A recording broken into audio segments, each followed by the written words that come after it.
ओम सभी को महिला पतंजलि योग समिति द्वारका की ऑनलाइन निशुल्क कक्षा में आप सबका स्वागत है। विशेष स्वागत डॉक्टर जितेंद्र सिंह राजपूत जी का। आज जो आप विषय ले रहे हैं बहुत ही महत्वपूर्ण है। आज के समय में जो भारत में नया जो कोविड वेरिएंट आ गया है, उस वेरिएंट में किस तरीके से हम सावधानी रख सकते हैं, उसका समाधान कैसे कर सकते हैं। आप भगत चंद्रा हॉस्पिटल से हैं, जिसमें चंद्रमोहन भगत जी जो डायरेक्टर हैं इसके, और हमारे इस योग परिवार से जुड़े हुए हैं, संरक्षक हैं हमारे योग परिवार के। समय समय पर उनका भी रहता है, कुछ ना कुछ विषय पर लेते हैं। और हॉस्पिटल से अलग अलग विषय पे डॉक्टर्स भी आते हैं। ये हॉस्पिटल महावीर इंक्लेव में है, जो फ्लाई पालम का फ्लाईओवर है उसके जस्ट साथ में ही है। तो किसी को भी जाना हो, द्वारका में रहते हो, और बहुत अच्छा हॉस्पिटल है। और स्वयं डॉक्टर साहब बहुत ही अच्छे हैं, पहली हमारी क्लास में आ चुके हैं। हमारे जो साधक हैं वो चाहते थे कि दोबारा भी आप आए। तो आपका बहुत बहुत स्वागत डॉक्टर साहब। और मैं अनिल जोशी जी से रिक्वेस्ट करूंगी कि आपका परिचय हम सबको कराएं। वैसे तो हम सब जानते हैं आपके विषय में, लेकिन फिर भी कुछ साधक नए होते हैं। तो अनिल जोशी जी। ओम जी, जी। डॉक्टर जितेंद्र सिंह राजपूत जी का बहुत बहुत स्वागत है। सुबह के समय में आप रविवार का ही समय होता है आपके पास, और फिर उसमें समय निकाला आपने। बहुत बहुत धन्यवाद। और जैसे सरोज जी ने कहा कि भगत हॉस्पिटल का हम लोगों को सहयोग मिलता ही है। डॉक्टर चंद्रमोहन भगत जी हमारे संरक्षक हैं। तो अ, आपका एक बार पुनः मैं स्वागत करता हूँ। डॉक्टर साहब की जो पृष्ठभूमि है, जितना मैंने उस परिचय में से मैं देख पाया हूँ, डॉक्टर साहब ने एमडी जो है वो जयपुर से किया है, मेडिकल कॉलेज से, और एमबीबीएस पौंडीचेरी से किया है, इफ आई एम करेक्ट। तो जी, और उसके अलावा आपने डायबिटीज का कुछ कोर्सेज जो हैं वो ब्रिटेन से किए हैं, लिवरपूल से, और कार्डियोलॉजी यूएस से आपने कार्डियोलॉजी का कोर्स यूएस से किया है। तो एक बड़ा ही वैलिड किस्म का एक्सपीरियंस है, जिसमें पांडिचेरी भी है, जयपुर भी है, लिवरपूल भी है, यूएस भी है। और आप इंटरनल मेडिसिन के डॉक्टर हैं, तो इंटरनल मेडिसिन के डॉक्टर होने के नाते इस विषय पर सबसे ज्यादा जो है वो उपयुक्त व्यक्ति हैं जो हमारा मार्गदर्शन कर सकें। और विषय भी आज का जो है लगातार लोगों को चिंता हो रही है। जैसे कोविड जब पुराना शुरू हुआ तो प्रारंभ में लोगों को लगा ही नहीं था कि इसका कुछ भारत में कुछ प्रभाव होगा। लेकिन धीरे धीरे ऐसा हो गया कि शायद ही कोई घर हो जो कि छूटा हो प्रभावित होने से, और इतना ज्यादा हो गया कि शायद ही कोई परिवार, मतलब बड़ा परिवार ऐसा हो जिसमें यहाँ तक कि बहुत बड़ा नुकसान ना हो, मृत्यु तक ना हो। ऐसे ऐसे इतना बड़ा उसका दुष्प्रभाव भारत में हुआ। तो ऐसे में लोगों की चिंता बड़ी स्वाभाविक है।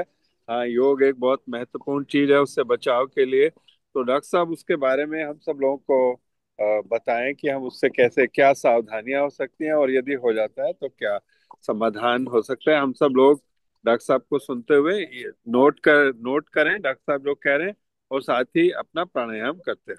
धन्यवाद डॉक्टर साहब, आपका बहुत बहुत स्वागत है। Thank you. Good morning. आप सबको गुड मॉर्निंग। मेरा नाम डॉक्टर जितेंद्र सिंह। मैं कंसल्टेंट इंटरनल मेडिसिन भगत चंद्रा हॉस्पिटल में हूँ। तो सबसे पहले तो आज के विषय पे बात कर ली जाए। आज का विषय है कोविड। तो जो ये कोविड है, सबसे पहले हम जान लेते हैं कि कोविड क्या है। कोविड हम लोगों के लिए नया नहीं है। हम पिछले 4 से 5 साल से कोविड को जानते हैं। तो जो कोविड को हम पहले 4 से 5 साल पहले जानते थे, क्या वो कोविड सेम है, या ये कुछ नया वेरिएंट है उसका। तो सबसे पहले मैं बता दूं कि जो कोविड होता है, कोविड एक वायरल इन्फेक्शन है। जो कोविड 19 हम सुनते आ रहे हैं वो एक तरह का वायरल इन्फेक्शन है। एंड और बात जो करें अभी के कोविड की, वो है उसका एक वेरिएंट। जो कोविड होता है वो एक आरएनए टाइप का वायरस होता है। और वो साल दर साल समय दर समय वो अपने आप को चेंज करता रहता है। जैसे हम अपने आप को चेंज करते रहते हैं सोसाइटी में अडेप्ट करने के लिए, वैसे ही वायरस भी अपने आप को चेंज करता रहता है। आपकी बॉडी में जाके वो म्यूटेट होता रहता है। तो अभी जो कोविड का नया वेरिएंट है वो एक type of mutation over the पुराने वायरस पे, over the Covid 9 old virus. तो ये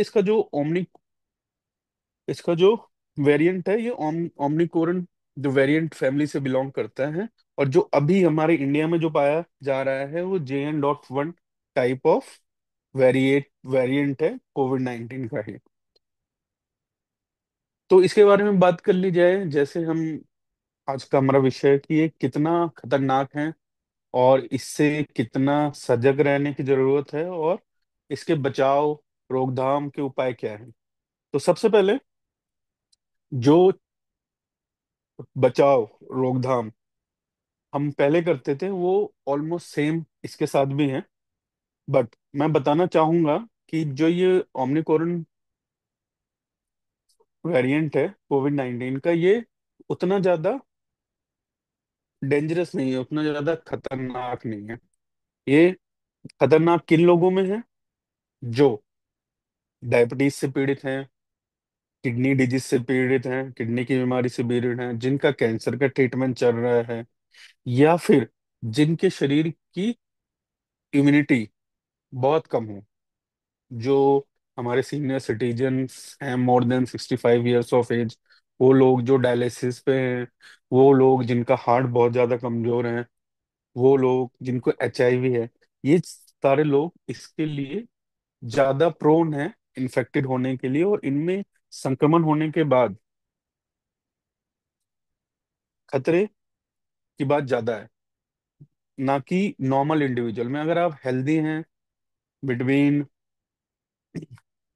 10 to 45 years of age group के हैं, हेल्दी हैं, आपको कोई भी कोमॉर्बिडिटी नहीं है, कोई भी बीमारी नहीं है लीवर किडनी हार्ट की, तो आपको उतना घबराने की जरूरत नहीं है। तो अभी कोविड 19 का जो ओमिक्रॉन वेरिएंट है ये फैलता कैसे है?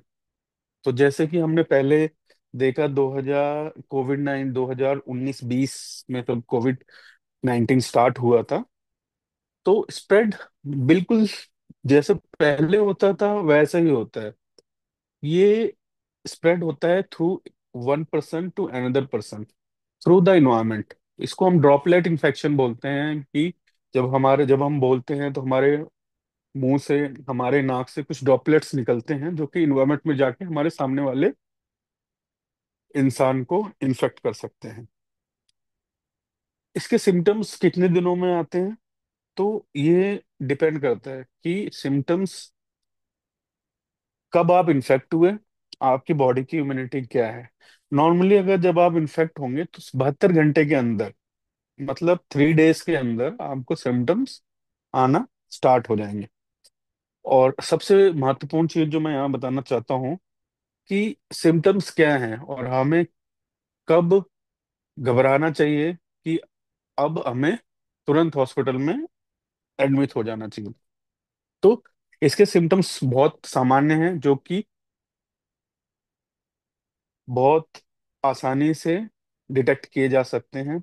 सबसे पहले अगर कोई मरीज कोविड 19 वायरस या ओमिक्रॉन वेरिएंट से इन्फेक्टेड होता है तो उसको गले में खराश, खांसी, जो खांसी रहेगी एक बार ध्यान रखिए, खांसी हमेशा जो होगी इस वेरिएंट में इन्फेक्शन के साथ वो हमेशा ड्राई रहेगी, आपको बलगम ज्यादा नहीं आएगा, आपकी नाकें बंद हो जाएंगी, आपकी नाक बंद रहेगी, आप मुंह से सांस लेना पड़ेगा आपको, आपको बुखार होगा, और बुखार आएगा जाएगा, आपकी बॉडी में हमेशा पेन रहेगा, आप काम नहीं कर पाएंगे, आप थोड़ा सा काम करते ही थक जाएंगे जिसको फटीग बोलते हैं, थकावट लगेगी, आपको डायरिया भी हो सकता है। बहुत सारे केसेस में, 30% केसेस में हमने ये देखा है कि आपको माइल्ड डायरिया रहता है, आपका जो स्टूल की जो कंसिस्टेंसी है वो लूज हो जाएगी, और आपको सेंस चला जाएगा टेस्ट का और स्मेल का। मतलब ना तो आपको कुछ सूंघने की शक्ति रहेगी, ना तो आपको कुछ टेस्ट करने की शक्ति रहेगी। ये जो जितने भी ये मैंने 7 8 सिम्टम्स बताए, ये बहुत इंपॉर्टेंट है। लेकिन मैं एक चीज यहाँ पे कहना चाहूंगा कि ये जो सिम्टम्स हैं, यही सिम्टम्स हमारे नॉर्मल फ्लू में भी आते हैं। जैसे हम लोग नॉर्मल लैंग्वेज में वायरल इन्फेक्शन बोलते हैं, हम लोग उसको फ्लू बोलते हैं, या फिर हम उसको अपर रिस्पिरेटरी ट्रैक्ट इन्फेक्शन बोलते हैं। मतलब हमारे अपर रिस्पिरेटरी ट्रैक्ट के जो इन्फेक्शंस हैं, उसमें भी सेम सिम्टम्स होते हैं। तो हम डिफरेंशिएट कैसे करें? How to differentiate between a normal flu, seasonal flu और कोविड 19? हम कैसे डिफरेंशिएट करें? हम कैसे पता लगाएं कि कोविड 19? तो आंसर इज, हम पता नहीं लगा सकते, क्योंकि सिम्टम्स सबके ऑलमोस्ट सेम है। तो इसके लिए हमको सिम्टोमेटिक मेडिसिन देना होता है। जैसे फीवर आ रहा है तो फीवर और बॉडी पेन के लिए हम पैरासीटामोल देते हैं। और आपको बहुत सारा तरल पदार्थ लेना है, लिक्विड डाइट लेनी है और रेस्ट करनी है। This is the treatment for normal flu, for Covid 19 patients with omicron variant, जिनको और कोई बीमारी नहीं है, जो खतरे पे नहीं है। अब बात की जाए कि हमें कब तुरंत हॉस्पिटल जाना चाहिए, और किस कंडीशन में हमको तुरंत हॉस्पिटल में एडमिट होने के लिए सोचना चाहिए। तो सबसे पहले कि आपको सांस लेने में दिक्कत होने लग जाए। जब भी आपको सांस लेने में दिक्कत होगी, तो आप जल्दी जल्दी सांसें लेंगे। आप बैठे रहेंगे तब भी आप कंफर्टेबल नहीं रहेंगे। आपको चेस्ट पेन होगा, जैसे ही आप ब्रीदिंग करेंगे आपको चेस्ट पेन होगा। आपके ऑक्सीजन का लेवल, जिसको हम सेचुरेशन लेवल बोलते हैं, वो गिरने लग जाएगा। इन कंडीशन में आपको तुरंत अपने डॉक्टर से बात करके तुरंत हॉस्पिटल में एडमिट हो जाना चाहिए। तो बात की जाए कि किन लोगों को एडमिशन की आवश्यकता है, जैसा कि मैंने बताया, जिन लोगों में ये सिम्टम्स आ रहे हैं उन लोगों को तुरंत एडमिट होना चाहिए। स्पेशली जो हमारे घर के जो बड़े बुजुर्ग हैं, जो सीनियर सिटीजन्स हैं, वो ज्यादा रिस्क पे हैं। क्यों रिस्क पे हैं? जैसा मैंने बताया कि उनकी बीमारियों से लड़ने की क्षमता कम है, इम्यूनिटी कम है। तो उस कंडीशन में उनको ज्यादा हमको देखभाल की जरूरत है, कि अगर उनको ऐसे सिम्टम्स आ रहे हैं तो उनको हम तुरंत नजदीकी अस्पताल में, या फिर तुरंत आइसोलेट करके उनका प्रॉपर ट्रीटमेंट किया जाए। ठीक है। अब मैं बात करूंगा कि आप हॉस्पिटल में भर्ती हो गए, तो अब डिपेंड करता है कि आपका इन्फेक्शन किस स्टेज पे है। आपका इनिशियल इन्फेक्शन है, आपको माइल्ड सिम्टम्स हैं, थोड़े बहुत सिम्टम्स हैं, तो आपको एडमिशन की जरूरत नहीं रहेगी। आपका छाती का एक्सरे, आपके कुछ खून की जांचें, ब्लड इन्वेस्टिगेशन जो हम नॉर्मली कोविड में कराते हैं, वो की जाएगी। आपके ऑक्सीजन के लेवल को हॉस्पिटल में मॉनिटर किया जाएगा, और उसके बाद आपको एसेस किया जाएगा। अगर आपको कोई ब्रीदिंग डिफिकल्टी परसिस्ट नहीं कर रही, आपके एक्सरे में जो वायरल निमोनिया जो होता है, उसमें कितना इन्वॉल्वमेंट है आपके लंग्स का, वो हमको देखा जाएगा। उसमें हमारा एक स्कोर होता है, वो हम स्कोर निकालते हैं। उस स्कोर के अकॉर्डिंग हम डिसाइड करते हैं कि हम पेशेंट को घर भेज सकते हैं, अभी पेशेंट को हमको हॉस्पिटल में ही मैनेज करना है। इसके अलग अलग स्टेज के जो जो अभी आज तक कोई परमानेंट क्योर कोविड 19 का नहीं बना। जो भी हम लोग ट्रीट करते हैं वो हम एंटीबायोटिक से, एंटीवायरल से और सिम्टोमेटिक ट्रीटमेंट देते हैं। मतलब अगर आपको बुखार है तो बुखार की मेडिसिन देंगे, हम कुछ एंटीवायरस देते हैं, बट वो कोई परमानेंट क्योर नहीं है कोविड 19 का। सेकेंड चीज, इस कोविड 19 वेरिएंट जो अभी रिसेंटली हमारे कंट्री में स्प्रेड कर रहा है, मैं आपको बता दूं कल का डाटा, कि अभी हमारे देश में more than 1000 Covid 19 variant cases हैं। और दिल्ली में स्पेशली मोर देन 100, 100 से ज्यादा केसेस अभी एक्टिव केसेस चल रहे हैं। एंड दो कि ये जो वायरस है, इसकी ट्रांसमिशन बहुत फास्ट होती है। बट इसके जो इफेक्ट्स हैं वो हेल्दी इंडिविजुअल में, जो बहुत शारीरिक सक्षम इंडिविजुअल्स होते हैं, उनमें बहुत ना के बराबर है, बहुत माइल्ड सिम्टम्स हैं। बट ये पुराने कोविड 19 वेरिएंट से बहुत जल्दी स्प्रेड करते हैं। तो एक इंसान से दूसरे इंसान में ये दुगनी गति से, जो पहला वेरिएंट था उससे दुगनी गति से ये स्प्रेड कर सकता है। लेकिन अगर सामने वाला इंसान स्वस्थ है, उसकी इम्यूनिटी बहुत अच्छी है, तो उसको अगर इन्फेक्शन होगा भी तो वो बहुत माइल्ड सिम्टम्स के साथ होगा। तो बात कर ली जाए इसकी रोकथाम की, तो जैसे कि मैं पहले भी 2020 से हम लोग बोलते हुए आ रहे हैं कि इसकी रोकथाम कैसे की जाए। तो जैसे कि हम लोग बोलते हैं कि किसी भी बीमारी का इलाज सबसे पहले उसका बचाव है। इंग्लिश में there is the saying that prevention is the cure, बचाव ही इलाज है। तो ये सबसे सटीक बात बैठती है कोविड 19 वायरस के लिए, कि बचाव ही आपका बेस्ट इलाज है। तो बचाव में जैसे हम पहले बोलते थे एसएमएस, हम एसएमएस सबको याद होगा, हम 4-5 सालों से एसएमएस की बात करते आ रहे हैं। एसएमएस ये एक शॉर्ट फॉर्म है जिसको हम लोग बोलते हैं social distancing, mask and sanitization. Social distancing मतलब हमें क्राउडेड प्लेसेस में दूसरे लोगों से, हमें भीड़ भाड़ वाले इलाकों में दूसरे लोगों से सोशल डिस्टेंसिंग मेंटेन करके चलना है। एटलीस्ट 2 मीटर डिस्टेंस मेंटेन होना चाहिए, जिससे कि अगर सामने वाला व्यक्ति संक्रमित है तो उसका संक्रमण हम तक ना पहुंच पाए। दूसरा, मास्क। जब भी हम घर से बाहर निकलें तो हम मास्क लगा के पहन निकलें, क्योंकि वो direct transmission of the virus to your respiratory tract को बचाता है। अब यहाँ पे एक बात आ जाती है कि जैसे लोग बोलते हैं कि सर क्या अभी भी N95 मास्क पहनना चाहिए, वो स्ट्रॉन्ग वाला मास्क? नहीं, अभी इस समय N95 मास्क की जरूरत नहीं है। लेकिन आप कपड़े का मास्क और जो पतला वाला मास्क जिसको हम सर्जिकल मास्क बोलते हैं उसको आपको जरूर पहनना है।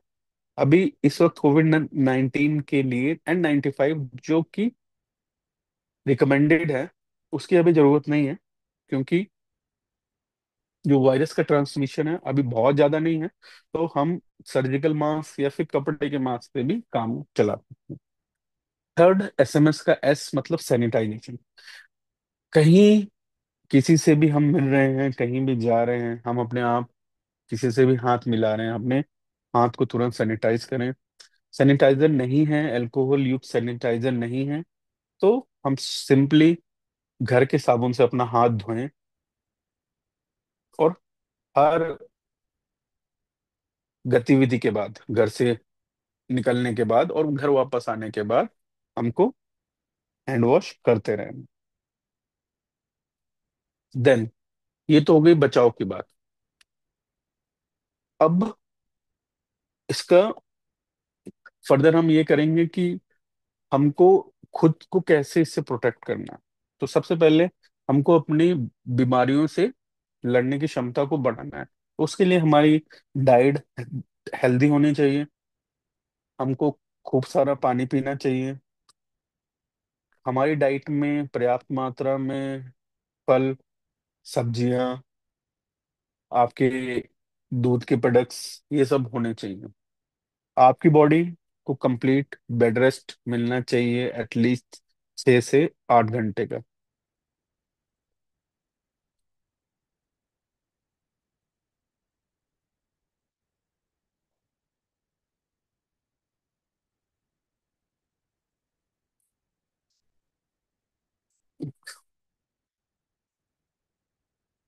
तो जैसे कि मैंने बताया कि ये वाला जो ओमिक्रॉन वेरिएंट है, ये इतना ज़्यादा एग्रेसिवली इन्फेक्शन नहीं कर रहा इंसान की बॉडी में, मरीज की बॉडी में। बट लेकिन इसको इतना हम लाइटली अभी नहीं ले सकते, क्योंकि हमको ये नहीं पता कि आप कि बॉडी में जाके वायरस कैसे रिएक्ट करता है। तो जैसे कि मैंने शुरू में ही बताया, बचाव ही समाधान है। Prevention is the cure. आप जितना बच के रहेंगे उतना अच्छा रहेगा आपके लिए। और अगर इन्फेक्शन हो भी जाता है तो कोई डरने वाली बात नहीं है, क्योंकि अभी जो इस वेरिएंट से इन्फेक्शन हो रहा है वो बहुत माइल्ड किस्म का वेरिएंट है। आपको माइल्ड फीवर आएगा, माइल्ड पेन रहेगा, माइल्ड गले में खराश रहेगा। तो कोई घबराने वाली जरूरत नहीं है। लेकिन हमको अभी भी सारी प्रैक्टिसेस जो हम 4 साल पहले, 3 साल पहले फॉलो कर रहे थे, हमको फॉलो करना है। उतना स्ट्रिक्टली अगर हम नहीं कर सकते, बट जो मैंने आपको बताया है, मास्क पहनना है, सोशल डिस्टेंसिंग करनी है, अपने हाथ को सैनिटाइज करते रहना है, धोते रहना है, वो हमें आज भी करना है। वो कभी नहीं बदलेगा। क्योंकि जैसे कि हम बोलते हैं कि कोविड 19 चला गया, कोविड 19 कभी नहीं गया और वो कभी नहीं जाएगा। क्योंकि एक बार वो हमारे इकोसिस्टम में आ गया है, वो रहेगा। वो सिर्फ नाम बदल बदल के आएगा, कोविड 19 कभी नहीं जाएगा। तो ये कुछ जानकारियां थी हमारे कोविड 19 न्यू वेरिएंट JN.1 के बारे में। बाकी अगर आप लोगों के कुछ प्रश्न है तो पूछ सकते हैं।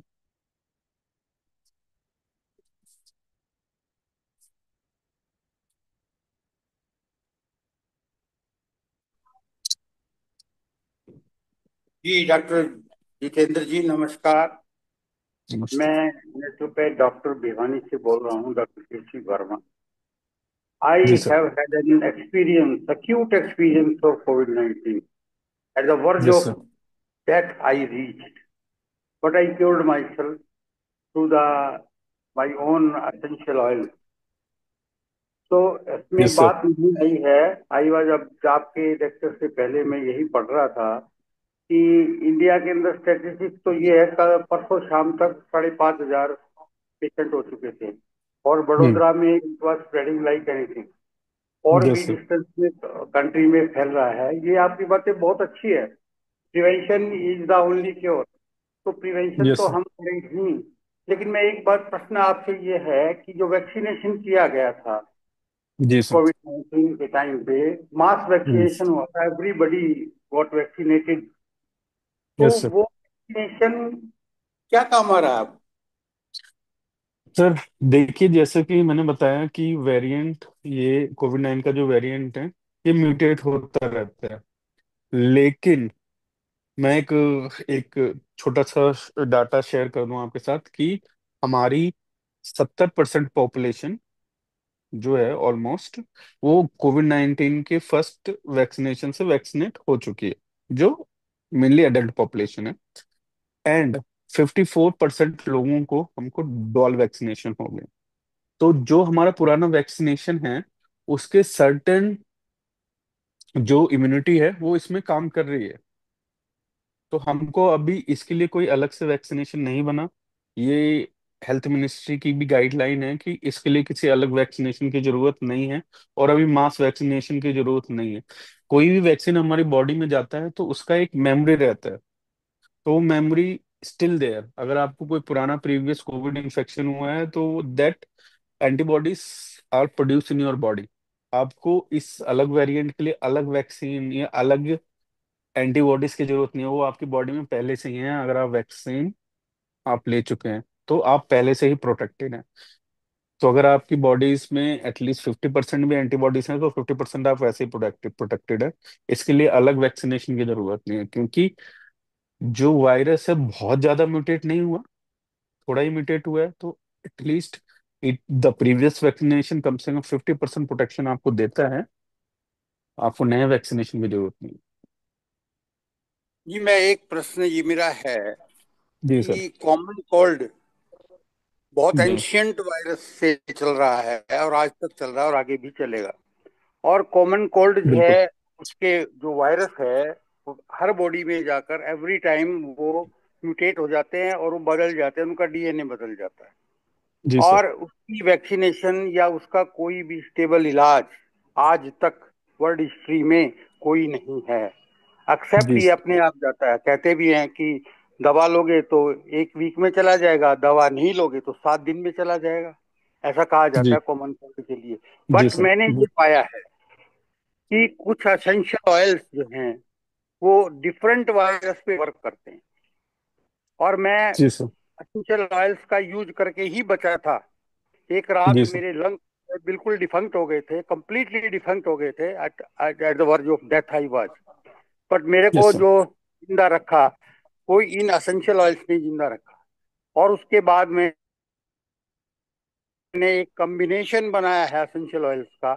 और अभी मैं स्टडी करता, बेसिल जो तुलसी का एसेंशियल ऑयल है, वो बहुत से वायरस को वहीं पर खत्म कर देता है। तो क्या आप कह देंगे कि एसेंशियल ऑयल्स का प्रयोग करके हम इससे बच सकते हैं? सैनिटाइजेशन के लिए जैसे टीटी ऑयल है, हम्म। और तो देखिए जो, यूकेलिप्टिसाइड।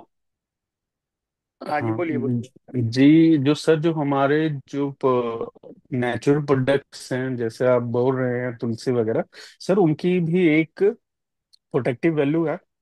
वो भी हमारे इम्यून सिस्टम को बूस्ट करते हैं।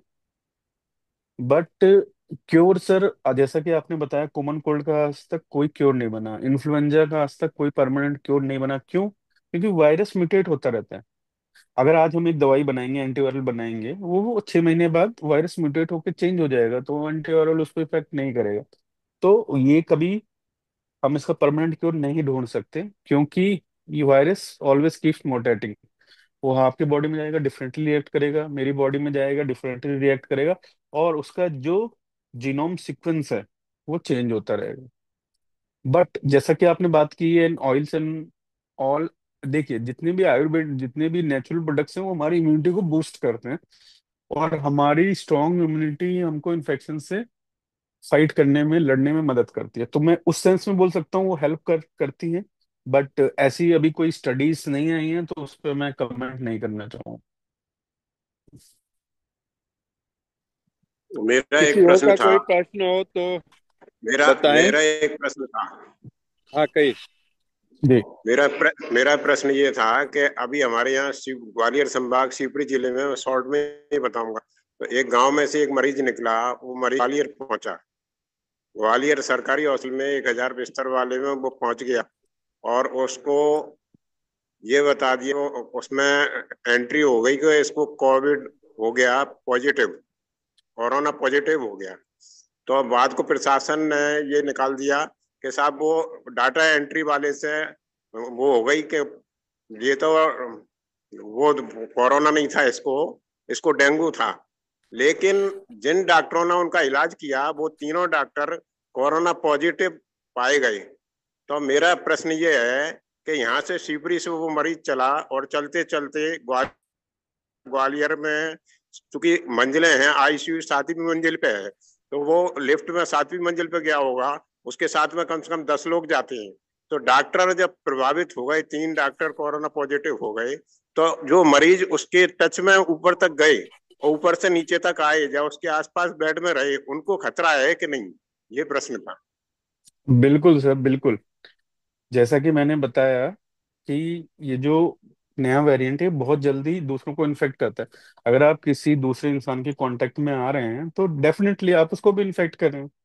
आप एक लिफ्ट में अगर 6 लोग हैं, और आप उस लिफ्ट में बिना मास्क के सांस ले रहे हैं, तो आप 6 को इन्फेक्ट कर रहे हैं।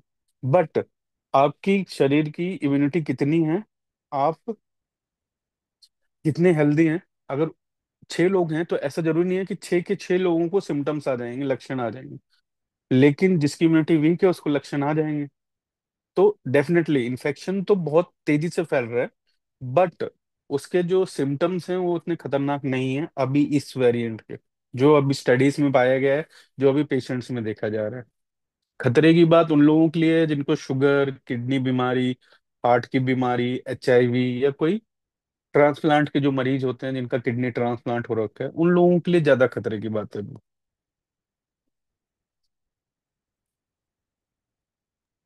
और किसी का कोई प्रश्न हो तो पूछें।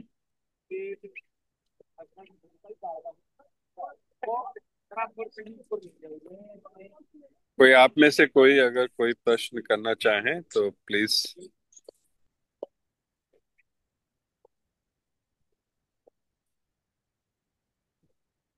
मैं कर्नल कुछ साहब। कहना चाहूंगी। जी। जी, कही कही, आप कही।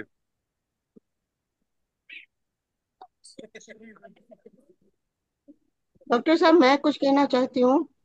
हाँ, पूछिए जी, पूछिए सत्या जी। बताइए। आ, ऐसा है, जैसे त्रिपाठी जी 19 में आ गए थे कोविड में, और अभी तक वो उनका नेबुलाइजर वगैरह चल रहा है, दवाई वगैरह चल रहा है, हार्ट 30% श्रिंक हो चुके हैं।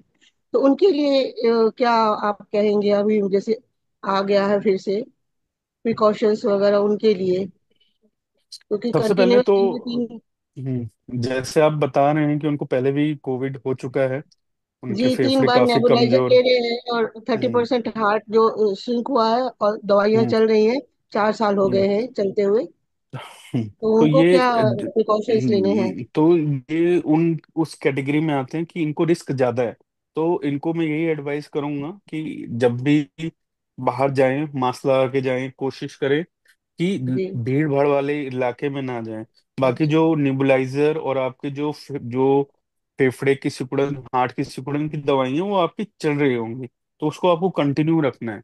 आपको लिक्विड पानी ज्यादा पीना है और कोशिश करना है कि भीड़ भाड़ वाले जगह पे ना जाएं। अगर इसके बावजूद भी घर में किसी को सर्दी खांसी जुकाम 3 दिन से ज्यादा हो रहा है, थकावट लग रही है, तो उसको इनसे थोड़ा दूर रखा जाए।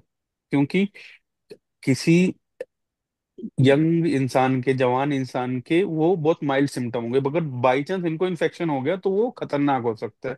तो अगर कोई घर में बीमार है तो कोशिश करें कि इनसे डिस्टेंस मेंटेन करें। इनकी जो पहले की सारी दवाइयां हैं वो कंटिन्यू रहेंगी। इनको हेल्दी डाइट अपना देना है। 8 घंटे का प्रॉपर नींद होना चाहिए बस। जैसा कि मैंने बताया, कोविड 19 बचाव ही इलाज है। तो जितना ज्यादा भीड़ भाड़ वाले एरियो में जाने से बचेंगे, घर में रहेंगे, उतना ही इन्फेक्शन होने के चांसेस कम है। बट इनको बचाव की ज्यादा जरूरत है, क्योंकि इनमें अगर इन्फेक्शन हुआ तो वो थोड़ा खतरनाक हो सकता है। नहीं, साथ में ये उनका बलगम 4 साल से बंद नहीं हो रहा है। बलगम मतलब काफी पतला लिक्विड सा आता है, वो बंद नहीं हो रहा है। कोई बात नहीं क्योंकि उनका लंग्स वीक हो लिक्विड गया होगा, ठीक है ना। लैंग्स तो तो 30% श्रिंक भी हो गए हैं ना, और मतलब तो चल रहे हैं। चरक से उनका जितना चल रहा है इलाज। जितना ज्यादा बलगम निकल रहा है उतना अच्छा है। बट क्योंकि जो दिन भर बलगम, निकलता रहता है। कोई दिन प्रॉब्लम नहीं भर। है, और निकलना अच्छा अच्छा। है। क्योंकि वो अंदर अगर फेफड़े में अंदर। जमेगा जी तो जी ज्यादा जी। नुकसान करेगा। तो जो हम भाप देते हैं उसका एक काम होता है बलगम निकालना। जो आप 3 समय भाप देते हैं, और जो वो कुछ दवाइयां भी खा रहे होंगे उनमें कुछ दवाइयां ऐसी होगी जो बलगम निकालती हैं। क्योंकि अगर वो बलगम आपके फेफड़े में जमा रहा तो अल्टीमेटली वो ज्यादा नुकसान करेगा। तो अगर बलगम जितना बाहर आ रहा है उतना अच्छा है। इसका मतलब आपके जो फेफड़े हैं उतने ज्यादा क्लियर हो रहे हैं। वैसे एक्टिव है, ऐसा कुछ नहीं है कि बेड रीडन है, कुछ नथिंग एल्स। चलिए अगला एक्टिव है। अगला नहीं नहीं। प्रश्न कर लेते हैं। Thank you sir. आगे आगे किसी का कोई थैंक प्रश्न हो तो बताएं।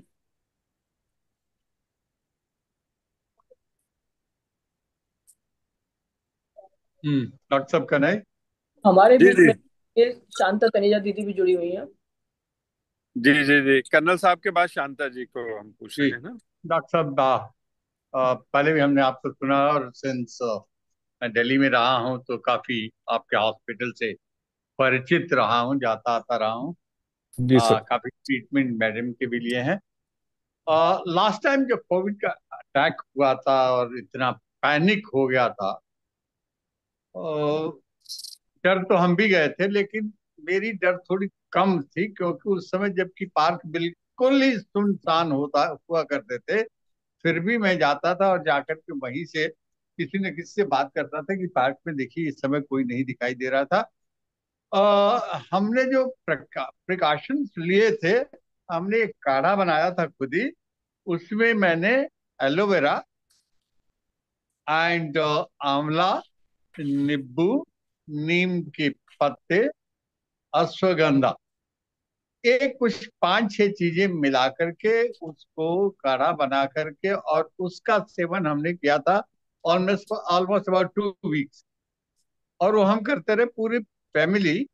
God has been very kind कि हम पूरी फैमिली जो है बिल्कुल सेफ रहे, हमको जरूरत नहीं पड़ी किसी भी ट्रीटमेंट की।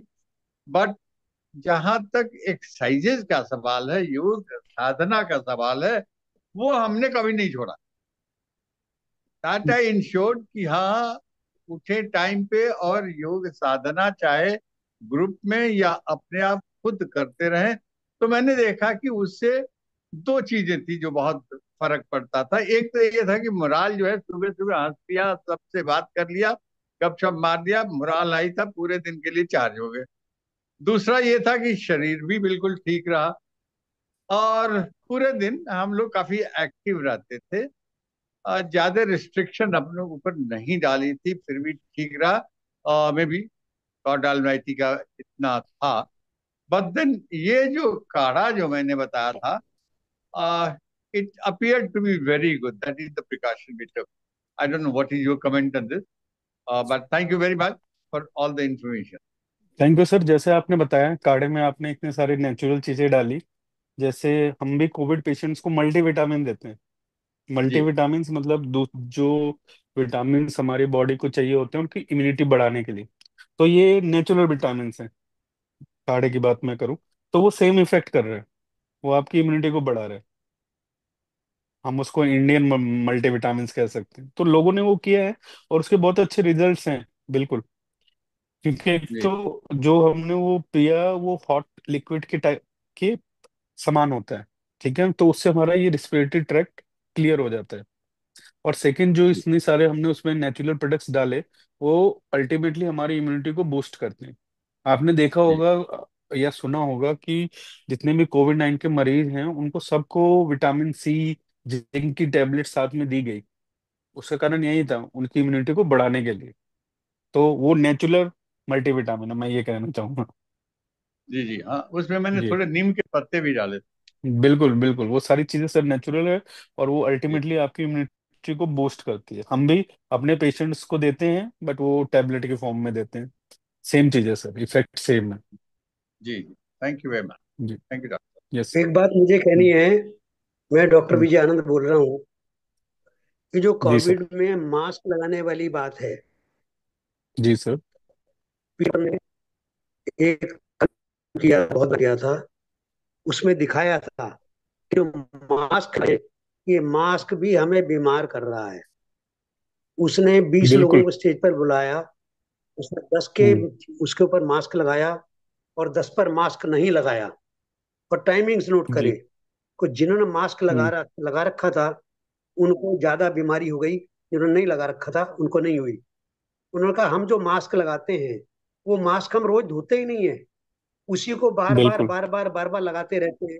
तो उसके अंदर जो कीटाणु भर गए वो हमें बीमार करते हैं वो। तो या तो उसको फेंकें, नया ले इस्तेमाल करें, या उसको प्रतिदिन धोएं। जी सर। तो मैंने तो जी। पिछले कोविड में एक दिन भी मास्क नहीं लगाया था। और मैं बिना मास्क जी। के ही सफर भी करता था। सुबह 6 बजे निकलता था, मेट्रो में बैठ जाता था, 9 बजे तक घूमकर वापस भी आ जाता था, कोई मास्क नहीं लगाता था। तो मैं बिल्कुल स्वस्थ रहा। और कितने ही लोग, मेरी साली मर गई, मेरे साड़ू मर गए, उनको वो हो गया। तो कई लोग मेरे से पूछते थे कि डॉक्टर साहब हम अस्पताल में जा रहे हैं, क्या करें।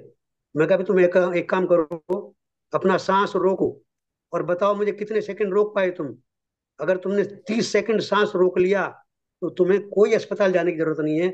और मैंने सैकड़ों लोगों को हॉस्पिटल जाने से रोका। तो ये इस बारे में कुछ और प्रकाश डालिए। जय श्री राम। सर, जैसा कि आपने बताया, जो मास्क है सर वो बचाव के लिए है।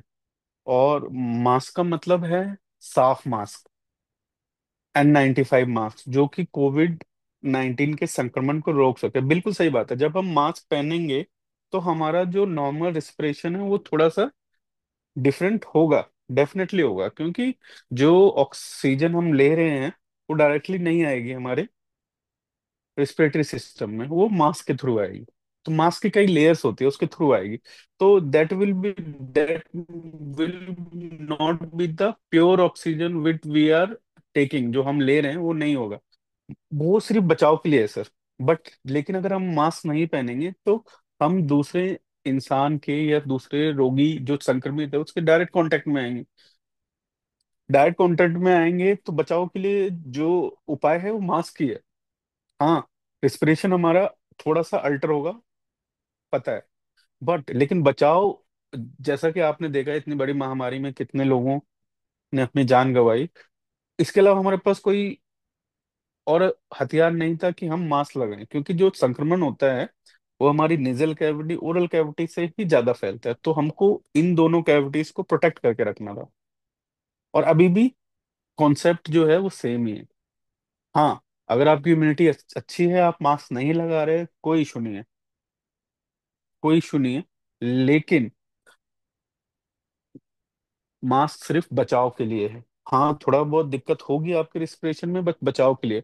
आपकी इम्यूनिटी अच्छी है, आप मास्क नहीं लगा रहे, लेकिन अगर आप संक्रमित हैं, आपको उतने ज्यादा सिम्टम्स नहीं है, लेकिन आपके घर वाले जिनकी इम्यूनिटी उतनी अच्छी नहीं है, आप अगर उनके कांटेक्ट में आ रहे हैं और मास्क नहीं पहन रहे, तो आप उनको स्प्रेड कर रहे हैं, तो आप उनको नुकसान करेंगे। तो मैं यही सजेस्ट करूंगा कि मास्क पहनना ज्यादा लाभदायक है, ना कि ना पहनने से, क्योंकि एटलीस्ट वो कुछ परसेंटेज हमें इन्फेक्शन, संक्रमण से बचाता है।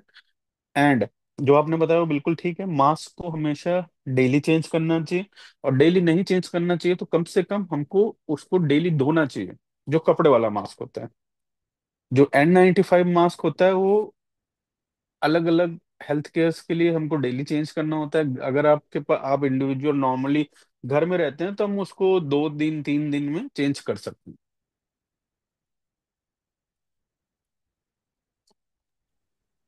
सर मास्क के बारे में एक एक एक बात और सेकंड, मैं ऐड करना। वर्मा जी, एक सर बार मास्क के बात। बारे में बात चल रही है तो मास्क के बारे में एक बात कहना चाह रहा हूँ। वो बहुत ही जी सर। इम्पोर्टेंट है, इसलिए बोल रहा हूँ। अगर इजाजत हो तो बोलूँ, नहीं तो मैं चुप हो जाऊँ। जी जी, कहिए कहिए। मास्क जो है सर, ज्यादातर मास लेवल पर प्लास्टिक के बन रहे हैं, नॉन वोवन प्लास्टिक के बन रहे हैं, प्लास्टिक के बन रहे हैं। जब हम रेस्पिरेट हम्म। करते हैं तो नानो पार्टिकल्स और हम्म। माइक्रो पार्टिकल्स और प्लास्टिक वो भी हमारे अंदर लंग्स में जा रहे हैं, कम लेवल पर हम्म। या ज्यादा लेवल पर। हम्म। तो वो मास्क ना लगाएं, जैसा मेरा अनुभव है।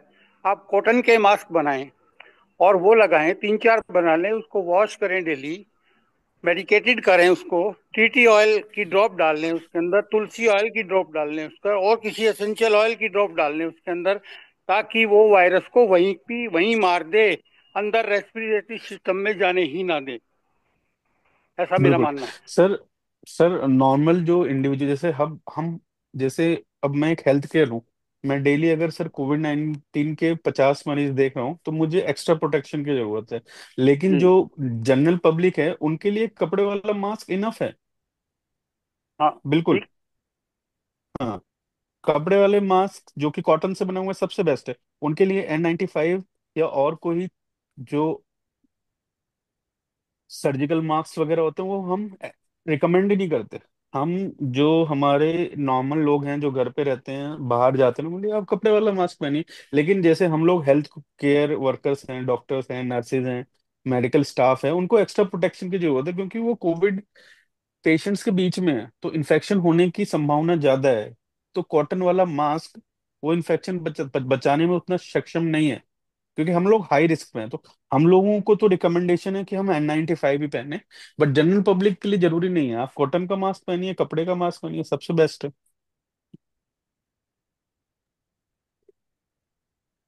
शांता तनेजा जी कुछ कहने वाले, शांता जी अगर हैं तो, आदरणीय शांता जी, यदि हैं तो। शायद नहीं दिखाई दे रहे। आप में से किसी का कोई प्रश्न हो तो अब अंतिम रूप से आप प्रश्न कर लें। अब हम इसकी समाप्ति की तरफ जा रहे हैं कार्यक्रम की। आप में से कोई अगर कुछ कहना चाहें तो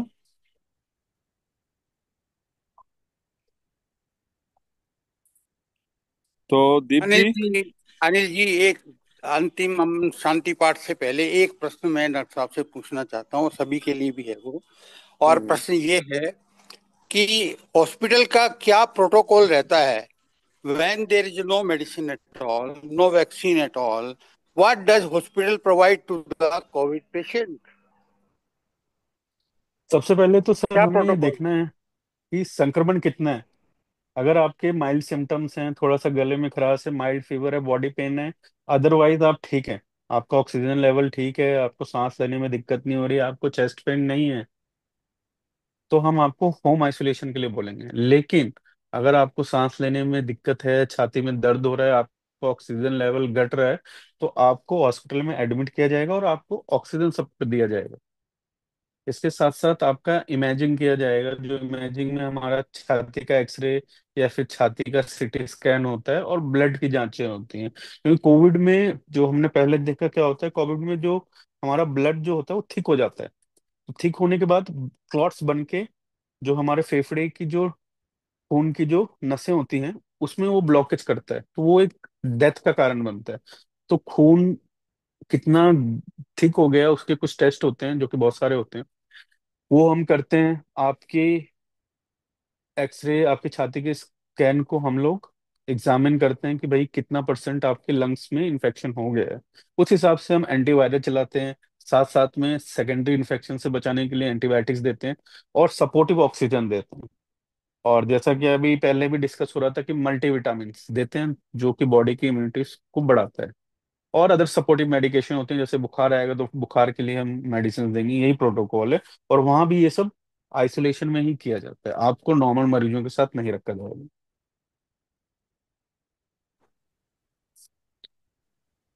जी। धन्यवाद दीप जी। सर एक छोटा सा प्रश्न मेरा है, पूछ सकते हैं? हाँ हाँ, करिए रेणु जी, करिए। डॉक्टर साहब, छोटे बच्चे के लिए क्या प्रिकॉशन है इस सेम है, वेरिएंट देखिए का? छोटे, देखिए सेम है छोटे बच्चे को।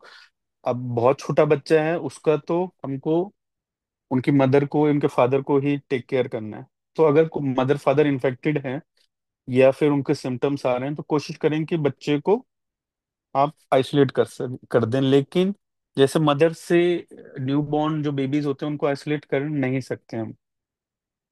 तो उस केस में कोशिश करें कि जब आप बच्चे को फीड करा रहे हो तो मास्क पहने, कोशिश करें बच्चे से कम कांटेक्ट रखें और अपनी टेक केयर करें। क्योंकि अगर मदर को है तो बेबी को होने के चांसेस बहुत ज्यादा है।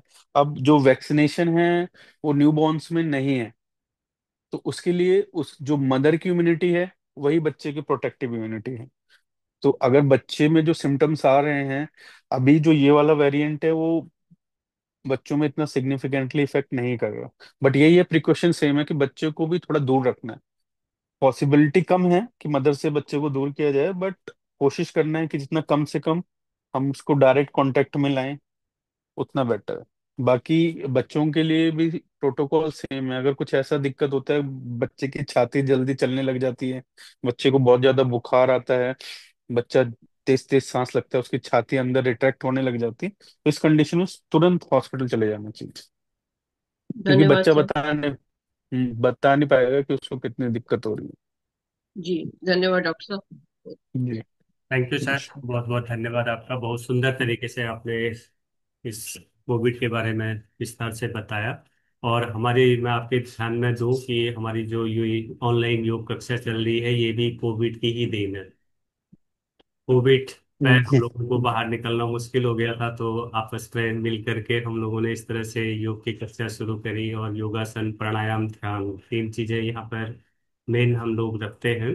तो आपका प्राणायाम पर इस कोविड के लिए क्या कहना है? जो हम प्राणायाम करते हैं, भस्त्रिका प्राणायाम करते हैं, कपालभाति करते हैं, अनुलोम विलोम करते हैं, नाड़ी शोधन करते हैं, तो आप इन प्राणायामों को कितने हद तक ठीक मानते हैं इसको? मैं बहुत बेनिफिशियल, बहुत बहुत बहुत बेनिफिशियल देखता हूँ। हम अपने सभी मरीजों को ही बोलते हैं, आप घर जाके एक अच्छे इन्वायरमेंट में, खुले इन्वायरमेंट में, बहुत अच्छा जहाँ पे वेंटिलेशन हो या पार्क में, आप डीप ब्रीदिंग एक्सरसाइज कीजिए। हम्म। पहली बात तो एक तो आपकी लंग्स की एक्सरसाइज होगी, दूसरा आपको मेंटल, जो मेंटल सेटिस्फेक्शन होगा वो भी मिलेगा विद मेडिटेशन। हम अपने आजकल जो सभी जो सांस के मरीज हैं और जो हमारे डायबिटिक मरीज हैं सबको हम योगा मेडिटेशन बोलते हैं, सबको दोनों बेनिफिट है। उससे एक तो आपके लंग्स की भी एक्सरसाइज हो जाएगी, आपको जो स्ट्रेस है वो भी आपका रिलीफ होगा। और सांस वाले मरीजों में तो हम वैसे भी बोलते हैं कि आपको डीप ब्रीदिंग एक्सरसाइजेस करनी ही है। तो अगर आप योग कर रहे हैं, प्राणायाम कर रहे हैं, तो अपने आप हो जा रहा है वो, तो वो तो बहुत अच्छी प्रैक्टिस है जिसके अल्टीमेटली आपके लंग्स पे पॉजिटिव इफेक्ट आते ही हैं। थैंक यू सर, बहुत बहुत धन्यवाद आपका। काफी सुंदर तरीके से आपने जानकारी दी। और हमारी जो योग कक्षा है, जो आज पहली बार जुड़े हैं, उनके ध्यान में मैं दिला दूं कि हमारी जो क्लास है प्रतिदिन 5:30 बजे से 7 बजे तक रहती है। और हर संडे को हम लोग एक इसी तरह का डॉक्टर्स का लेक्चर रखते हैं, जिसमें डॉक्टर जितेंद्र जी आज दूसरी बार हमारे क्लास में आए हैं। बहुत बहुत धन्यवाद डॉक्टर जितेंद्र जी आपका। बहुत सुंदर आपने थैंक यू। जानकारी दी। पिछली बार भी आपने डायबिटीज और इस पर हम लोगों को का ज्ञानवर्धन किया था। इसी के साथ क्लास की समापन से पहले एक शांति पाठ कर लेते हैं। सभी लोग कमर और गर्दन सीधी करेंगे, एक गहरा लंबा सांस भरेंगे, दीर्घ ओम का उच्चारण करेंगे। ओम का उच्चारण मुंह को गोल करके 2 और 1 के अनुपात में भरें। गहरा लंबा सांस, ओ।